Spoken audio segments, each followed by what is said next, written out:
Okay, my name's Joe Rich. I'm with the New Zealand AIDS Foundation. I'm the Operations Director, and I lead our team that does community education and prevention in our health services, or our health centres in Auckland, Wellington and Christchurch.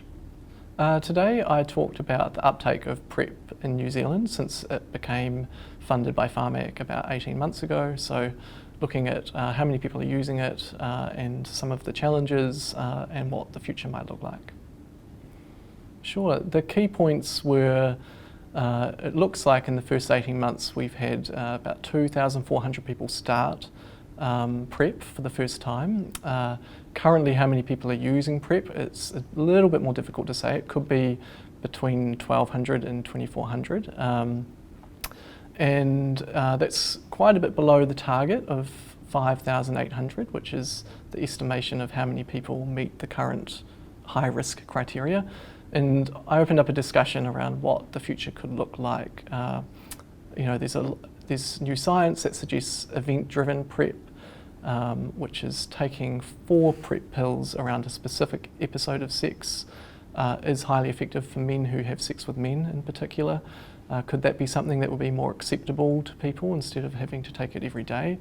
So that's a discussion point that the sector and community needs to have, because obviously would have a lot of implications in terms of education and knowledge and changes in regulations. And also, do we want to relax the criteria for people to be able to access PrEP? At the moment, they have to disclose that they're at particular levels of risk, and do we want to relax that a little bit so that it's easier for some people to get? What are the pros and cons of doing that?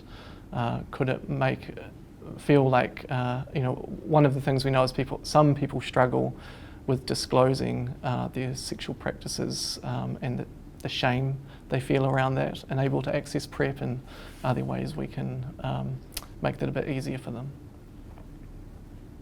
Well, I think for people living with HIV, PrEP is a great tool that their partners can use, may currently be using or potentially want to use.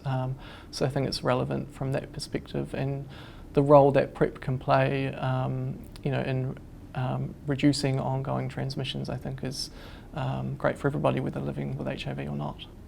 Yeah, well, if somebody is feeling worried about or feeling like they're going to get judged about disclosing the type of sex they're having in order to get onto PrEP, I think one thing to know is that, particularly if you're going into a sexual health clinic, is they have heard it all before, so they are not going to judge. But if you're not near a sexual health clinic, or you want to find a GP, you can go to our website, endinghiv.org.nz, and it has a handy little map that has GPs around New Zealand that are currently prescribing PrEP. And again, I don't think they're going to fall off their seat if you tell them what you're getting up to.